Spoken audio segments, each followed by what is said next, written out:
Myanmar. The Chin people, of course, are predominantly Christian people who have been severely persecuted in Myanmar and have suffered especially so in the last 18 months since the coup in that country. We will be joined hopefully soon by Jo Win, who's a Muslim activist from Myanmar and runs the Burma Human Rights Network. I'm delighted to welcome Andrew Koo, who's a lawyer from Malaysia, specializing in freedom of religion or belief. The Reverend Elga Sarapung from Indonesia, who is a leading figure in her country on interfaith dialogue and work. And it's a delight to welcome Ibu Anita Wahid, who is a leading figure in the Gus Durian network in Indonesia, an amazing network bringing together people of different faiths to promote pluralism and religious freedom. And she is, of course, also one of the daughters of the former president of Indonesia, Gus Dur, or Abdurrahman Wahid. So welcome to all of you, and thank you so much for joining us.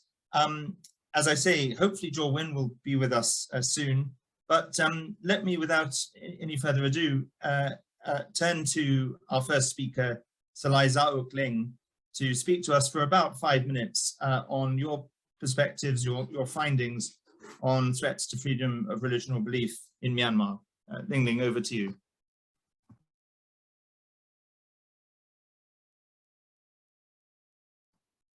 Sorry, Ling Ling, I think you need to unmute, please.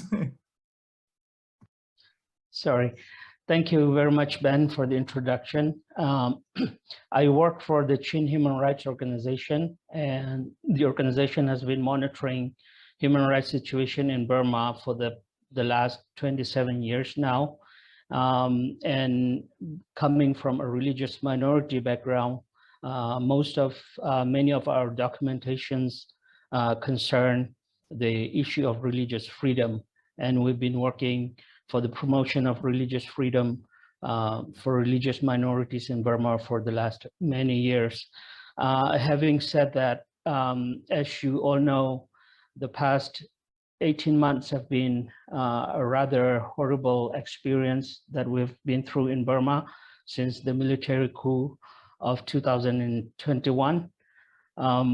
You have seen the destruction, the deaths, and the violence and the displacement that resulted from the coup. I want to focus a little bit on the issue of religious freedom on the western part of the country, including Chin State, particularly Chin State, where I come from. In Chin State, the population is, compared to the rest of the country, it's only 1% of the entire population in Burma, but within Chin State itself, the majority of the population is Christians, and we have traditionally been subject to a range of persecution and human rights violations by the successive governments, including under the democratic governments, sadly, because these violations have been part of a policy, a state policy of discrimination inherent in the first constitution of Burma itself and the subsequent constitutions that have been practiced in Burma today. And discrimination is deeply rooted. And we now in Chin State, under the current military regime, a very rather violent form of persecution where people are subject to daily killing. They have bombed and burned down churches. We have documented at least 53 destruction of churches and religious buildings over the past 18 months. And these are deliberate acts targeted at Christian minorities in the country. And we are seeing this happening all across the country where religious minorities are present.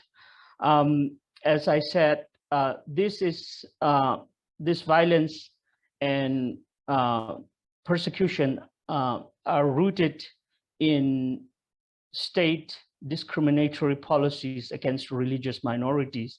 And for Burma to become a truly democratic country, we need to find a way to address this problem at the very root, which is to redraft the constitution. Any future democratic constitutions should be pluralistic and accommodating of all religion, regardless of their ethnic or religious affiliation. Everyone should have equal rights, equal opportunity, and the equal freedom to worship freely. So across the country, we're seeing daily violence, and I think it's very timely that the UK is now hosting a ministerial conference on freedom of religion or belief this coming week. And I think it's very appropriate that the issue of Burma is on top of the agenda, because the US State Department has also came out with a report designating Burma as a country of particular concern, which has been for the last 22 years now. But what we're seeing is the lack of action. There's been many expressing of concern and talks about the issues, but the international community needs to come together and address this issue and take action now, so that the issue can be properly addressed. And with that, I will be very happy to answer any questions you may have later on. Thank you very much. Thank you so much.